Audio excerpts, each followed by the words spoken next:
Hello everyone.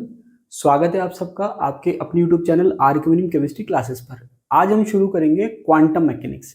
अब देखिए quantum mechanics क्या होती है। अगर हम इसकी हिस्ट्री की बात करें तो पहले के टाइम पे चलती थी क्लासिकल मैकेनिक्स। अब देखिए मैकेनिक्स क्या होती है। अगर आप किसी पार्टिकल के मोशन की बात करते हैं, पोजिशन की बात करते हैं, मोमेंटम की बात करते हैं, काइनेटिक एनर्जी की बात करते हैं, तो वो हम पढ़ते हैं मैकेनिक्स में। सिंपल सी बात करें, एनर्जी या मोशन की अगर हम स्टडी करते हैं किसी भी पार्टिकल की, तो वो हम पढ़ते हैं मैकेनिक्स में। पहले चलती थी क्लासिकल मैकेनिक्स, ठीक है, क्लासिकल मैकेनिक्स चलती थी, लेकिन उसके बाद में हमें जरूरत पड़ी क्वांटम मैकेनिक्स की। तो ऐसा क्या हुआ कि हमें क्वांटम मैकेनिक्स की जरूरत पड़ी।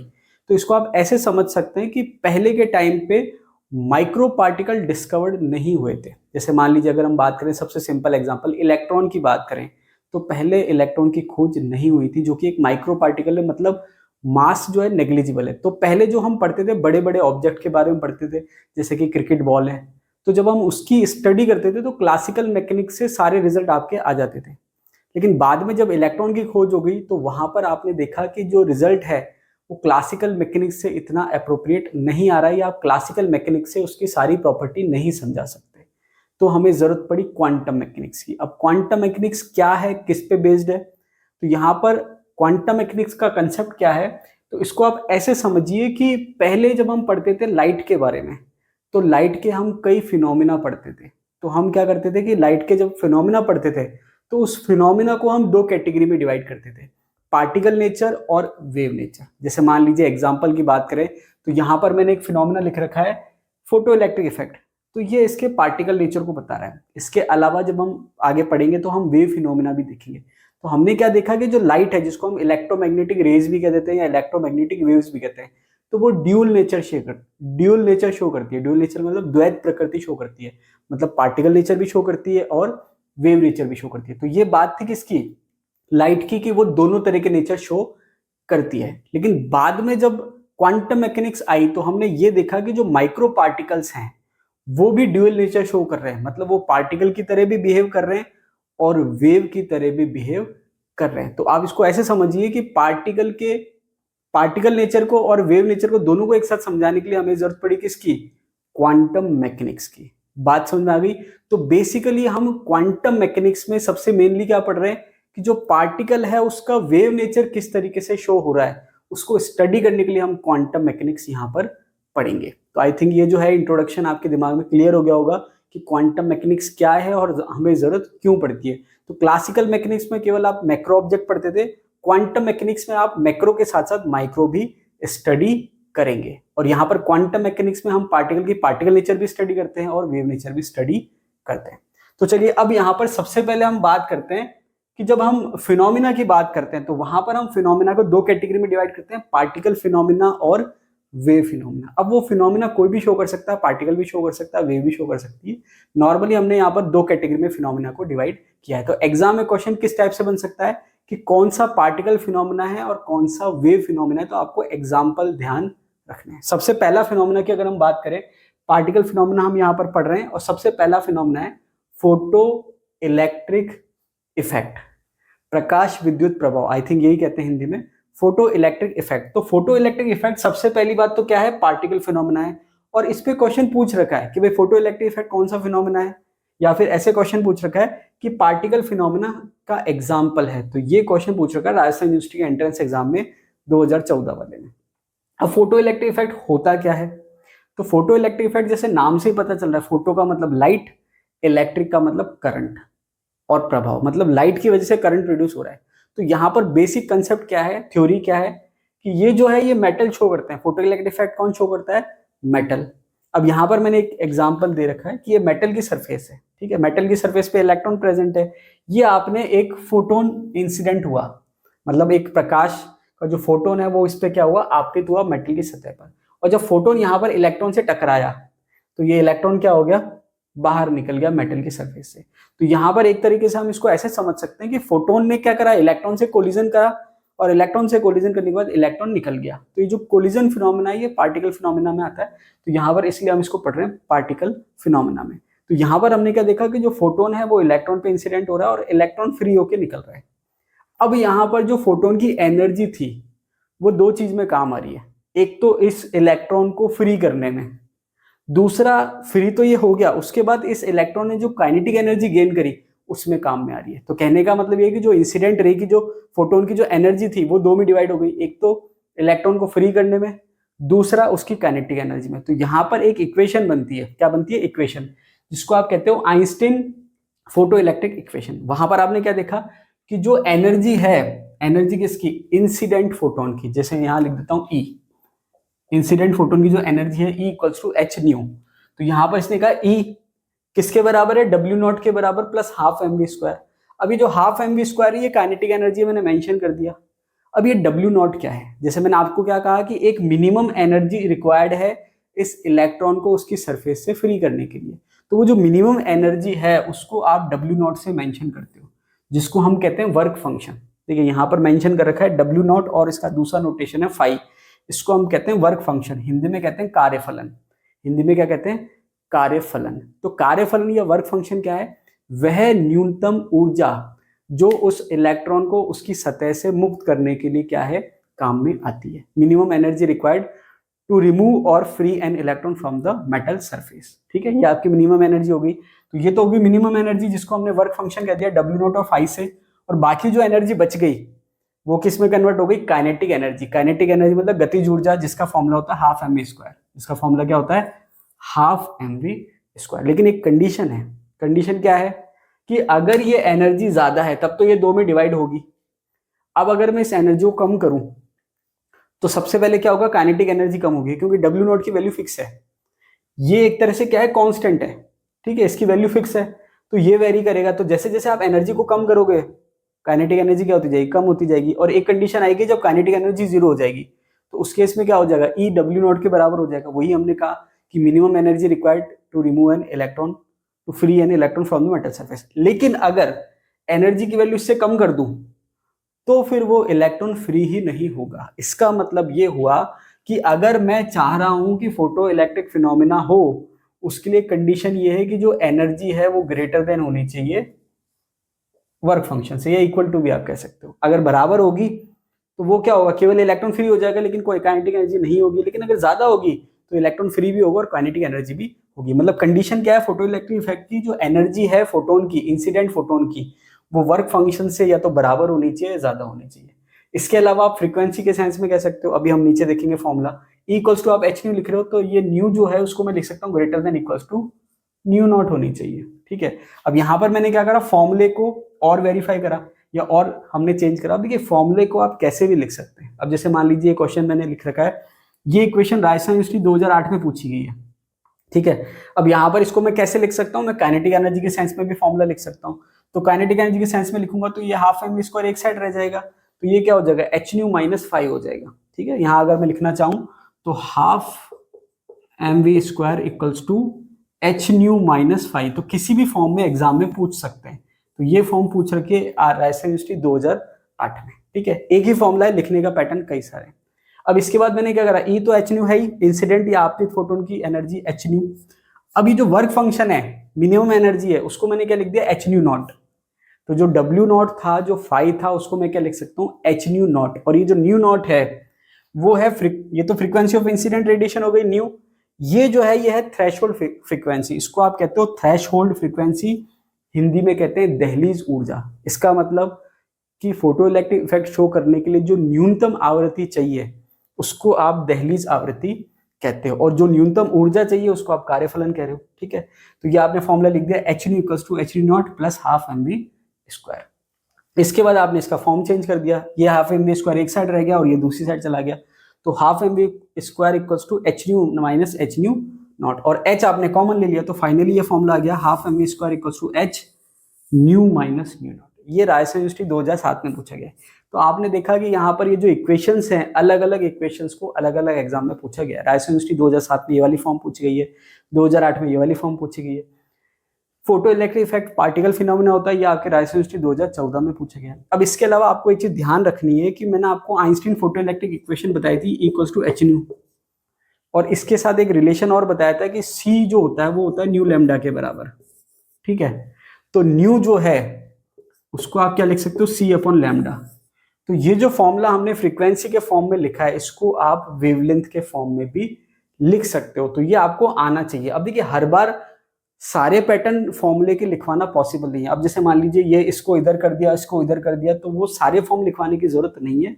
ये बेसिक सी चीजें आपको आनी चाहिए। अब जैसे मान लीजिए मैंने हाफ एम वी स्क्वायर के सेंस में लिख रखा है, अब मैं चाहूं तो इसको डब्ल्यू नॉट के सेंस में पूछ सकता हूँ कि भाई डब्ल्यू नॉट क्या होगा, तो E minus half M we square. कहने का मतलब लिखने का तरीका आप चेंज कर सकते हो। तो यहां पर आपको ध्यान क्या रखना है कि जब आप इस फॉर्मूले को वेवलेंथ के सेंस में चेंज करेंगे तो वहां पर आपको क्या करना है, न्यू की जगह सी अपॉन लैम्डा करना है।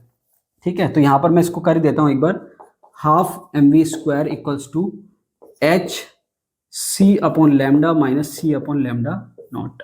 ठीक है, ये थ्रेशोल्ड फ्रीक्वेंसी थी, ये थ्रेशोल्ड वेवलेंथ हो जाएगी। अब सी कॉमन है तो इधर आ जाएगा बाहर, half M we square equals to h c 1 upon lambda minus 1 upon lambda naught. बस ध्यान ये रखना है कि अगर आप चाहते हो कि फोटो इलेक्ट्रिक इफेक्ट शो हो तो उसके लिए एनर्जी जो है वर्क फंक्शन से ज्यादा या बराबर होनी चाहिए, फ्रीक्वेंसी जो है वो थ्रेशोल्ड फ्रीक्वेंसी से ज्यादा या बराबर होनी चाहिए, लेकिन वेवलेंथ जो है थ्रेशोल्ड फ्रीक्वेंसी से कम या बराबर होनी चाहिए। तो वेवलेंथ जो है अपोजिट चलती है एनर्जी और फ्रीक्वेंसी के। तो यहां पर ये आपके फोटो इलेक्ट्रिक इफेक्ट है और ये आपके है Einstein photo electric equation. Einstein photo electric equation में जो फॉर्मूले थे वो हमने देख लिए। अब देखिए कुछ थ्योरेटिकल पॉइंट्स या हम कहें कंसेप्ट जो है वो आपके क्लियर होने चाहिए। एग्जाम में उस पर स्टेटमेंट से रिलेटेड क्वेश्चन पूछे जा सकते हैं, जैसे पूछे भी गए हैं। अब देखिए यहाँ पर एक स्टेटमेंट दे रखा है, the number of photo electrons ejected is proportional to the number of photons that hit the sample. अब यहाँ पर आपको कंसेप्ट क्लियर रखना है दो चीज, कि आपके एक फोटोन एक ही इलेक्ट्रॉन निकाल सकता है। ये एक कंसेप्ट है कि अगर एक फोटोन हिट कर रहा है तो वो मैक्सिमम एक इलेक्ट्रॉन निकाल सकता है। वो भी कब, जब उसकी एनर्जी जो है वो थ्रेशोल्ड एनर्जी के बराबर हो या उससे ज्यादा हो। ठीक है, वर्क फंक्शंस के बराबर हो या उससे ज्यादा हो, तो उसी कंडीशन में वो इलेक्ट्रॉन निकाल सकता है। लेकिन कितनी एनर्जी आप बढ़ा लो फोटोन की, वो एक ही इलेक्ट्रॉन निकालेगा, ऐसा नहीं कि 2 या 3 निकाल देगा।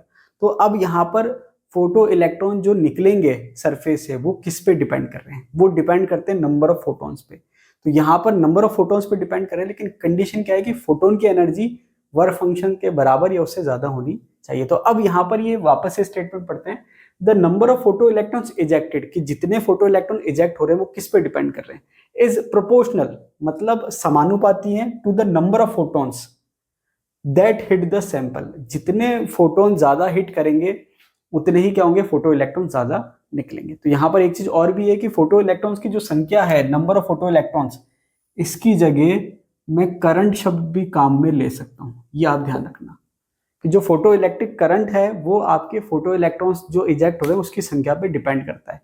तो आप ऐसे भी कह सकते हो कि जो फोटो इलेक्ट्रिक करंट है वो किस पे डिपेंड कर रहा है, number of photons that hit the sample. अब यहाँ पर नंबर ऑफ फोटोन्स जो है उसके लिए मैं एक ऑल्टरनेट टर्म काम में ले सकता हूं, इंटेंसिटी। हिंदी में कहें तो प्रकाश की तीव्रता आप कह सकते हो। अब इंटेंसिटी जो टर्म है उसका एक्चुअल में मीनिंग क्या होता है कि यूनिट एरिया में, यूनिट टाइम में कितने फोटोन्स उस एरिया से पास हो रहे हैं या उस एरिया को हिट कर रहे हैं, ये आपके इंटेंसिटी होती है। तो उसमें टेक्निकल टर्म ना देके सिंपल लैंग्वेज कह दिया नंबर ऑफ फोटोन्स, वो नंबर ऑफ फोटोन्स की जगह इंटेंसिटी टर्म भी काम में ले सकता है। तो अब आपने क्या क्लियर, यहां पर हमने क्या समझा कि अगर आप इंटेंसिटी बढ़ाओगे लाइट की तो आपके करंट बढ़ जाएगा। ठीक है, या मैं कहूं कि भाई नंबर ऑफ फोटॉन्स बढ़ाओगे तो फोटो इलेक्ट्रॉन्स की संख्या क्या हो जाएगी, बढ़ जाएगी। कंडीशन कि जो फोटॉन्स की जो एनर्जी है वो वर्क फंक्शन से ज्यादा होनी चाहिए, या फ्रीक्वेंसी जो है वो थ्रेशोल्ड फ्रीक्वेंसी से ज्यादा होनी चाहिए। इंटेंसिटी अगर आप बढ़ाओगे उससे काइनेटिक एनर्जी पे कोई फर्क नहीं पड़ेगा। ठीक है, क्लियर है। अब नेक्स्ट पॉइंट देख लेते हैं। अब देखिए ये सेकंड ग्रेड 2013 में पूछा गया है, ये सवाल किसमें पूछा गया है, सेकंड ग्रेड 2013 में। नेक्स्ट स्टेटमेंट है, as we increase the energy of the incident photon, kinetic energy of the energy increases. अब यहां पर मैंने आपसे क्या कहा, दो चीज अलग अलग है। अगर आप इंटेंसिटी बढ़ाओगे उससे काइनेटिक एनर्जी पे कोई फर्क नहीं पड़ेगा, और अब यहां पर मैं बात कर रहा हूं इंटेंसिटी से काइनेटिक एनर्जी पे कोई फर्क नहीं पड़ेगा, लेकिन अगर आप एनर्जी बढ़ाओगे उससे आपके फोटो इलेक्ट्रॉन्स की संख्या पे फर्क नहीं पड़ेगा। तो दोनों चीजें, इंटेंसिटी से फर्क पड़ रहा है फोटो इलेक्ट्रिक जो इलेक्ट्रॉन्स है उनकी संख्या पर, करंट पर, और as we increase the energy, energy आप बढ़ाओगे तो उससे फर्क किस पे पड़ रहा है, काइनेटिक एनर्जी पर।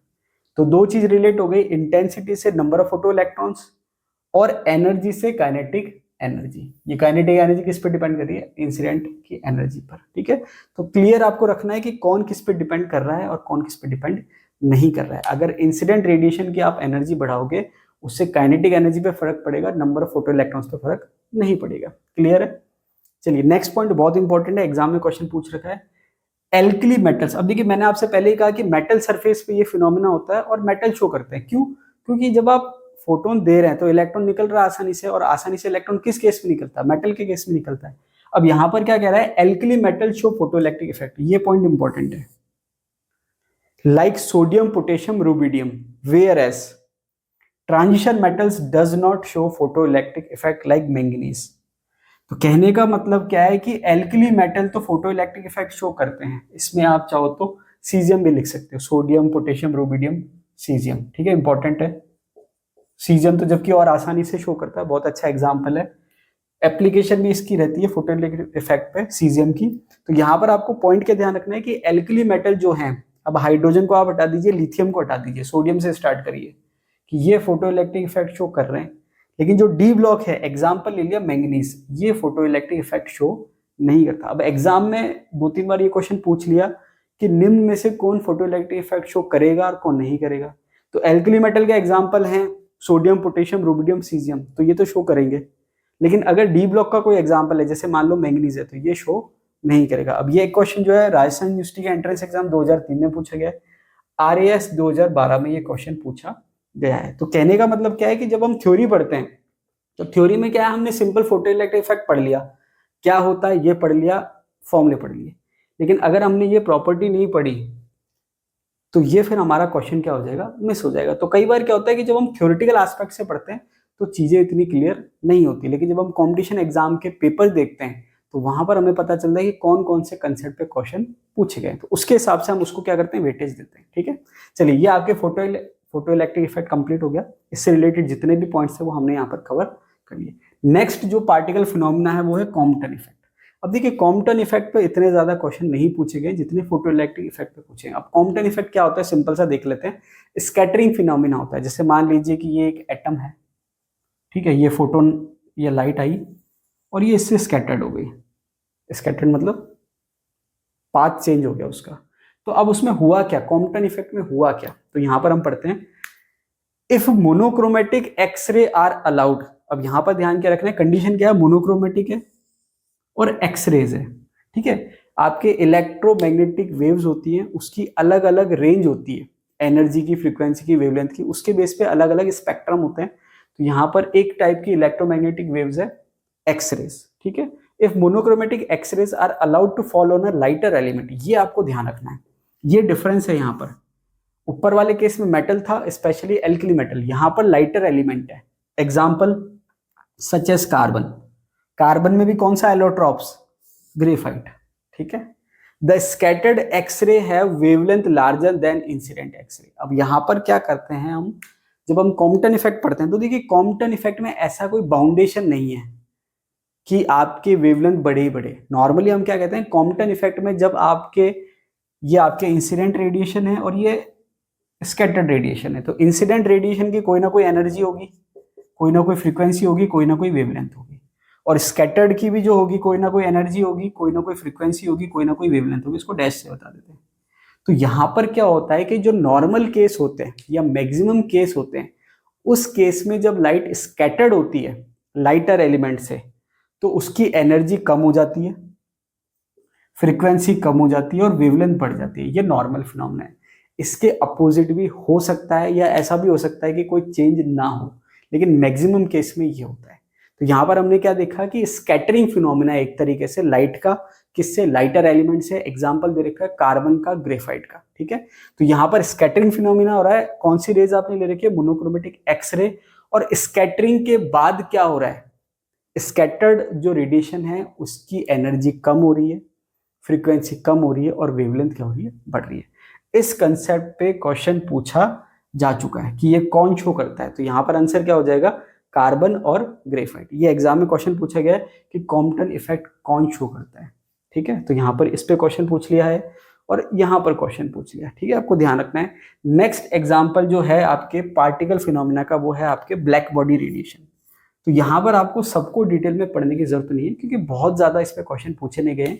ये केवल आपको ये बताने के लिए कि कौन कौन से फिनोमिना पार्टिकल हैं और कौन कौन से फिनोमिना वेव नेचर को शो कर रहे हैं। तो हमने यहाँ पर पार्टिकल फिनोमिना में टोटल 3 पढ़े। पहला है फोटोइलेक्ट्रिक इफेक्ट, दूसरा है कॉम्पटन इफेक्ट और तीसरा है आपके ब्लैक बॉडी रेडिएशन। अब हम देखते हैं वेव फिनोमिना। अब देखिए वेव फिनोमिना की अगर हम बात करें तो यहाँ पर हमने 5 एग्जाम्पल ले रखे हैं। फर्स्ट है डेविसन एंड जर्मर्स एक्सपेरिमेंट। अब देखिए डेविसन और जर्मर जो है उन्होंने एक एक्सपेरिमेंट करा। क्या एक्सपेरिमेंट करा? Davisson and Germer experiment of diffraction of electron beam. Electron beam का उन्होंने डिफ्रैक्शन एक्सपेरिमेंट किया, मतलब डिफ्रैक्शन पैटर्न चेक किया कि भाई एक्सपेरिमेंट करने के बाद डिफ्रैक्शन पैटर्न क्या आ रहा है। Electron beam produce similar diffraction pattern as were produced by x ray. इसका मतलब क्या हुआ? जो डिफ्रैक्शन जो फिनोमिना है वो आपके वेव फिनोमिना है, जिसको हिंदी में कहते हैं विवर्तन।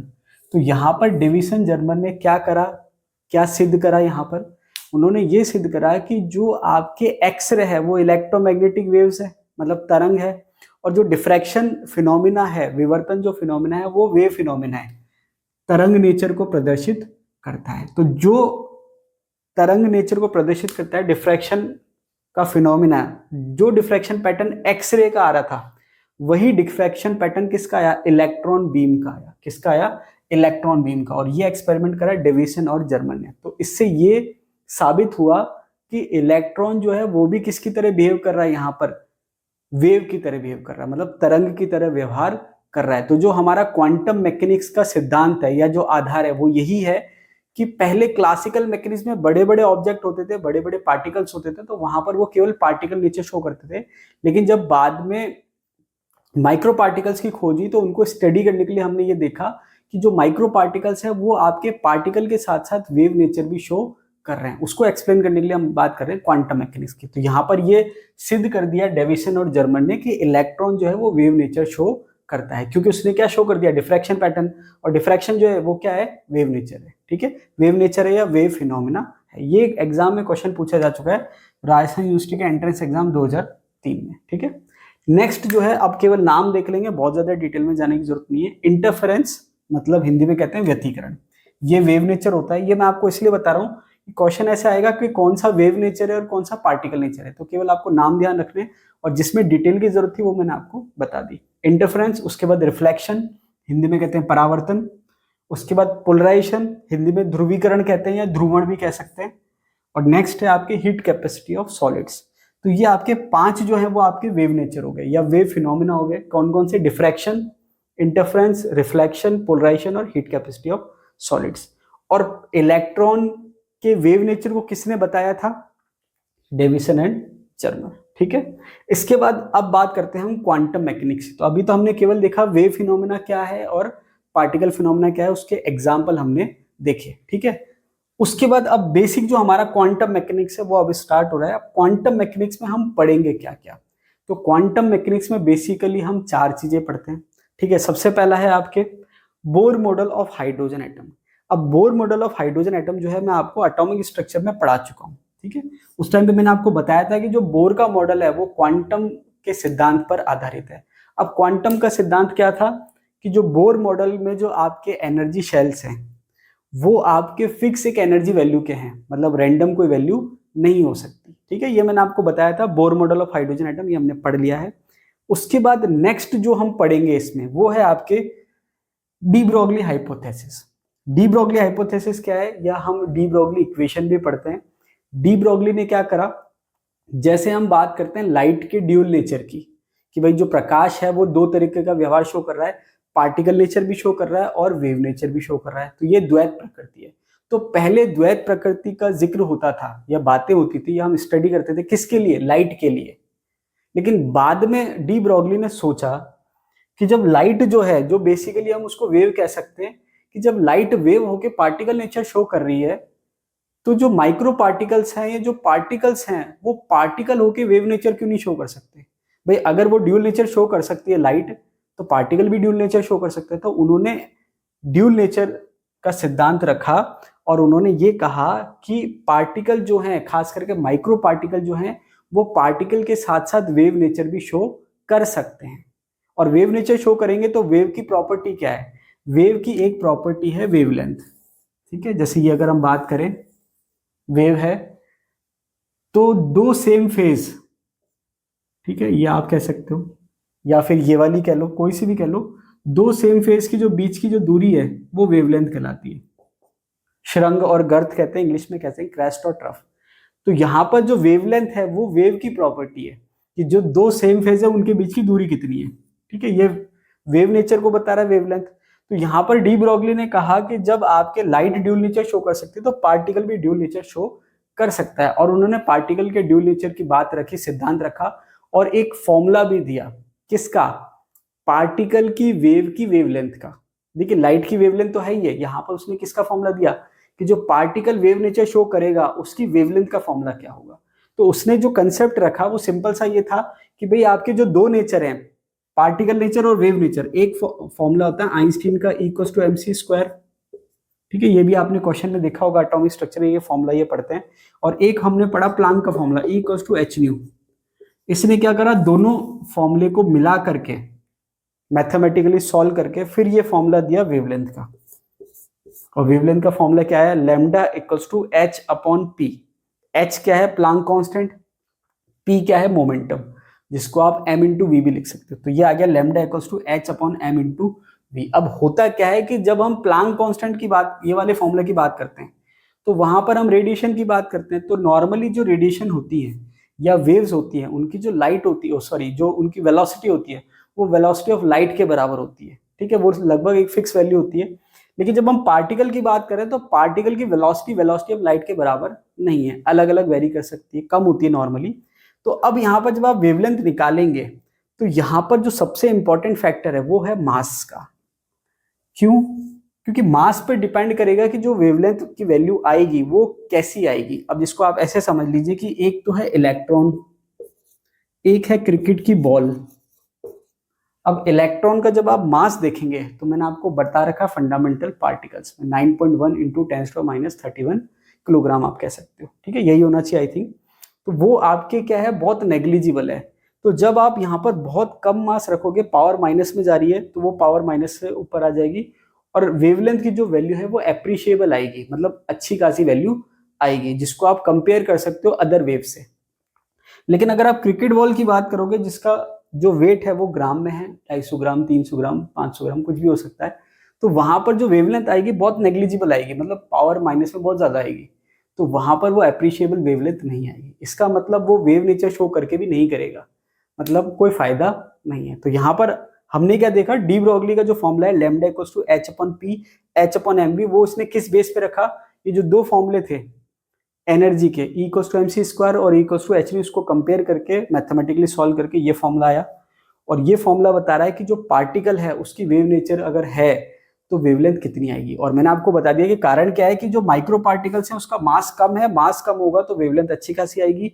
और जो मैक्रो पार्टिकल्स है उनका मास ज्यादा है, मास ज्यादा होगा तो उनकी वेवलेंथ क्या आएगी? नेग्लिजिबल आएगी। अब देखिए ये जो फॉर्मूला है इस पे कितनी बार क्वेश्चन पूछे जा चुके हैं। राजस्थान यूनिवर्सिटी के एंट्रेंस एग्जाम 2001 में पूछा जा चुका है, RAS 2010 में पूछा जा चुका है, स्कूल लेक्चर 2011 जो एटॉमिक स्ट्रक्चर मैंने आपको क्वेश्चन सॉल्व करवाया था उसमें भी फॉर्मूले थे। उसमें ये था कि कौन सा फॉर्मूला सही है कौन सा गलत है, तो उसमें ये फॉर्मूले भी थे, ये फॉर्मूला भी था, ये फॉर्मूला भी था।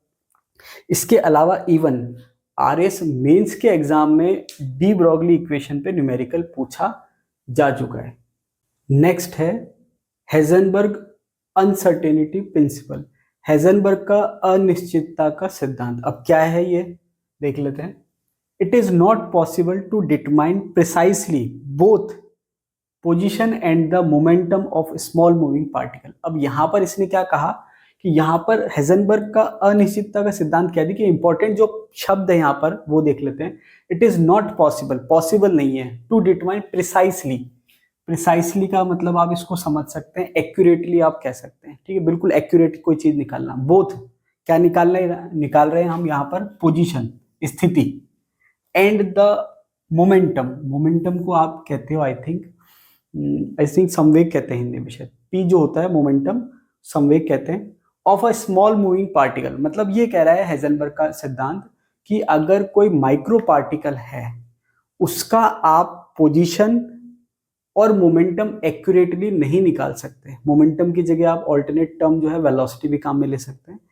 मोमेंटम या वेलोसिटी और पोजीशन आप दोनों एक साथ एक्यूरेटली नहीं निकाल सकते। ये हाइजेनबर्ग का अनिश्चितता का सिद्धांत है। एक निकाल सकते हो, दोनों नहीं निकाल सकते। तो ये थ्योरेटिकल स्टेटमेंट हो गया। अब मैथमेटिकल क्या है? अब ये यहाँ पर थ्योरेटिकल स्टेटमेंट क्या है? दोनों एक्यूरेटली नहीं निकाल सकते। अब अगर एक्यूरेटली नहीं निकाल सकते इसका मतलब कोई ना कोई डेविएशन या विचलन या एरर, कुछ भी कह सकते हो आप, कोई ना कोई चेंज आएगा। जैसे मान लो एक्यूरेट ना निकल के, जैसे मान लो कि कोई वैल्यू एक्यूरेट है 2, अब मैं एक्यूरेट नहीं निकाल सकता वैल्यू, न्यूमेरिकल मान लो सॉल्व कर रहा हूँ, एक्यूरेट नहीं निकाल सकता तो थोड़ा राउंड ऑफ में निकालूंगा। जैसे मान लो 2.2 निकाल दिया तो यहाँ डेविएशन कितना आया? 0.2 का। कितना आया? 0.2 का। तो वैसे यहाँ पर हाइजेनबर्ग जो कह रहा है कि एक्यूरेटली नहीं निकाल सकते दोनों, तो कोई ना कोई डेविएशन आएगा। अब डेविएशन के लिए क्या फॉर्मूला दे रखा है? दे रखा है। क्या फॉर्मूला दे रखा है? Del x dot del p. Del x क्या है? पोजीशन में अनसर्टेनिटी, अनिश्चितता, ठीक है। डेल पी मोमेंटम में अनिश्चितता, अनसर्टेनिटी, ठीक है। Greater than equals to h upon 4 pi. इसका मतलब ये हुआ कि जब आप कितनी से कितनी एक्यूरेटली प्रिसाइसली निकालने की कोशिश कर लो, किसकी? पोजीशन की और मोमेंटम की, लेकिन उसमें कम से कम जो आपके डेविएशन आएगा वो आएगा एच अपन 4 पाई। और अगर मान लो आपने बहुत ज्यादा एक्यूरेटली ट्राई ही नहीं करा तो उससे ज्यादा डेविएशन भी आ सकता है। तो यहाँ पर ये जो सिंबल है ये आपको ध्यान रखना है, ग्रेटर देन इक्वल टू का है, इक्वल टू का नहीं है। अगर इक्वल टू का होता है इसका मतलब तो ये हो जाता है कि आप कभी भी कैसे भी निकालो, फिक्स हो गया कि जो डेविएशन आएगा वो आएगा एच अपन 4 पाई। लेकिन ऐसा नहीं है। अगर आप कितनी प्रिसाइसली निकालेंगे तो मिनिमम से मिनिमम जो डेविएशन आएगा वो आएगा एच अपन 4 पाई। लेकिन अगर आपने प्रिसाइसली नहीं निकाला तो उससे ज्यादा डेविएशन भी आ सकता है। तो यहाँ पर ये जो साइन है इक्वल टू का नहीं है, ग्रेटर देन इक्वल टू का है, ये आपको ध्यान रखना है। अब देखिए साइन की इंपॉर्टेंस क्या है। गेट 2012 में क्वेश्चन था, हाइजेनबर्ग अनसर्टेनिटी प्रिंसिपल है, 4 ऑप्शन देता है। अब देखिए 4 ऑप्शन जब देगा, एक ऑप्शन दे देगा इक्वल टू करके, एक ऑप्शन दे देगा ग्रेटर देन करके, एक ऑप्शन देगा ग्रेटर देन इक्वल टू। तो आपको सही पता होना चाहिए। क्यों? क्योंकि जब पास में ऑप्शन दे देता है तो हम कंफ्यूज हो जाते हैं। तो ये आपके जो नोटेशन है, ये सिंबल जो है ये इंपॉर्टेंट है, ठीक है। Del x dot del p greater than equals to h upon 4 pi. इसके अलावा एक यहाँ पर आपके नोटेशन जो है, एच तो है क्या है आपके प्लांक कांस्टेंट, एक आपके एच कट होता है, ठीक है, जो कि होता है एच अपॉन 2 पाई के बराबर। तो कई बार क्या होता है फॉर्मूला वो एच के फॉर्म में ना देके एच कट के फॉर्म में देता है। तो जब एच कट के फॉर्म में आप फॉर्मूला लिखेंगे तो एच अपॉन 4 पाई की जगह आप क्या लिख सकते हैं? H upon H cut upon 2।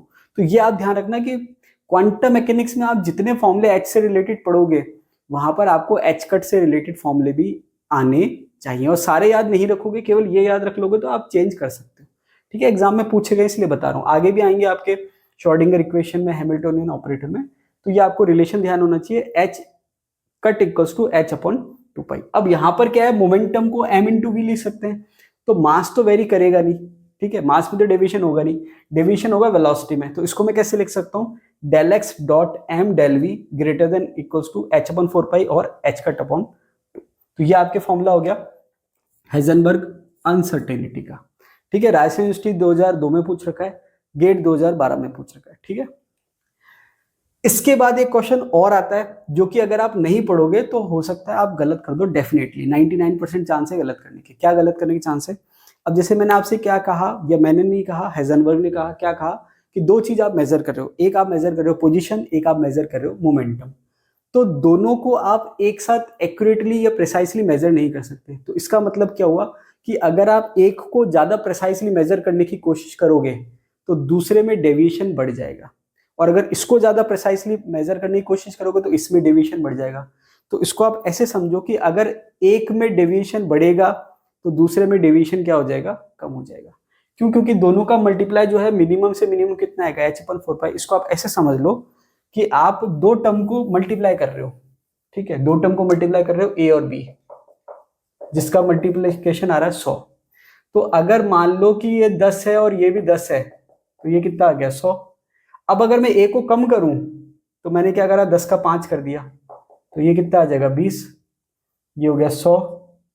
उसके बाद मैंने 5 की जगह इसको 2 कर दिया तो ये कितना आ जाएगा? 50। ये कितना आ जाएगा? 100। 1 कर दिया 100 100। तो कहने का मतलब क्या है कि अगर आपके 2 का मल्टीप्लीकेशन किसी वैल्यू के बराबर आ रहा है, जैसे यहाँ पर ये 2 का मल्टीप्लीकेशन है किसके बराबर आ रहा है, h/4 पाई, तो अगर आप एक को कम करोगे तो दूसरी वैल्यू बढ़ जाएगी।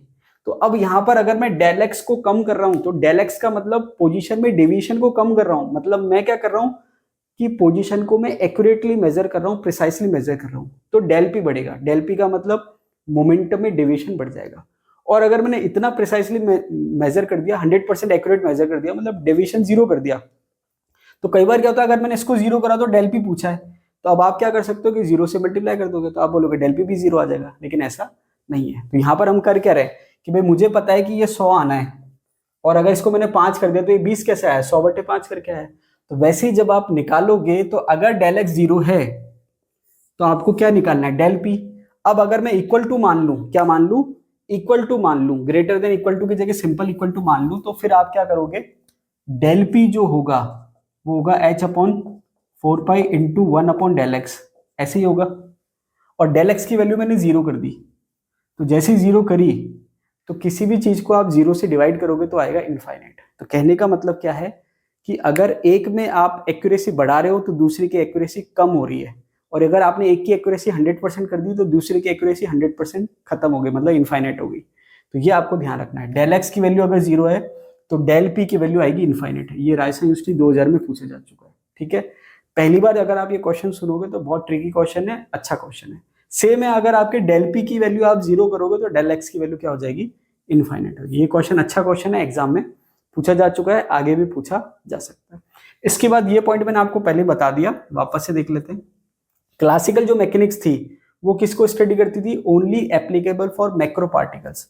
क्लासिकल मैकेनिक्स में हम केवल मैक्रो पार्टिकल्स की स्टडी करते थे, जबकि क्वांटम मैकेनिक्स में हम क्या करते हैं, applicable for both micro particles as well as macro particles. अब देखिए कंसेप्ट बहुत छोटा सा है, लेकिन ये जो क्वेश्चन है या ये जो कंसेप्ट है, ये आपके राजस्थान यूनिवर्सिटी 2012 में जो पीएचडी का एंट्रेंस टेस्ट हुआ था उसमें ये पूछा गया था, और उसमें जो है मैंने ये क्वेश्चन सही भी किया था और मेरी रैंक आई थी 3rd राजस्थान यूनिवर्सिटी के एंट्रेंस टेस्ट में, ठीक है, 2012 की बात है।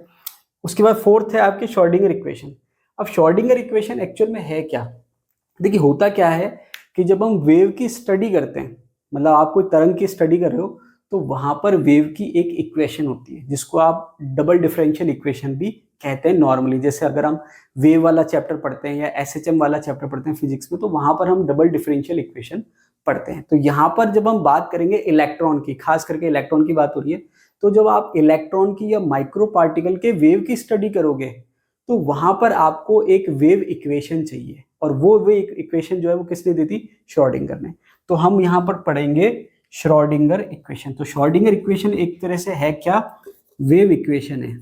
क्या है, वेव इक्वेशन है। इसकी खास बात क्या है, इसकी खास बात ये है कि जो नॉर्मल वेव इक्वेशन हम पढ़ते आ रहे हैं वो तो नॉर्मल वेव के लिए इक्वेशन है, लेकिन ये जो है ये वेव इक्वेशन किसके लिए, पार्टिकल के लिए। मतलब पार्टिकल की वेव नेचर को शो करने के लिए जो वेव इक्वेशन दी श्रोडिंगर ने, वो हम क्या कह रहे हैं, श्रोडिंगर इक्वेशन। तो श्रोडिंगर इक्वेशन है क्या एक्चुअल में, पार्टिकल जो वेव नेचर शो कर रहा है उसको एक्सप्लेन करने के लिए जो वेव इक्वेशन है उसको हम कह रहे हैं श्रोडिंगर इक्वेशन। अब देखिए श्रोडिंगर इक्वेशन हम डिफरेंट टाइप्स की पढ़ेंगे, एक पढ़ेंगे टाइम इंडिपेंडेंट, एक पढ़ेंगे टाइम डिपेंडेंट। उसके अलावा अलग अलग केसेस के लिए, केसेस का मतलब जैसे हाइड्रोजन एटम के लिए, फ्री पार्टिकल के लिए, फ्री इलेक्ट्रॉन के लिए, एसएचएम के लिए, ऑसिलेटर के लिए, मतलब ईटीसी एग्जाम में कई प्रकार से क्वेश्चन इसमें पूछे जा चुके हैं।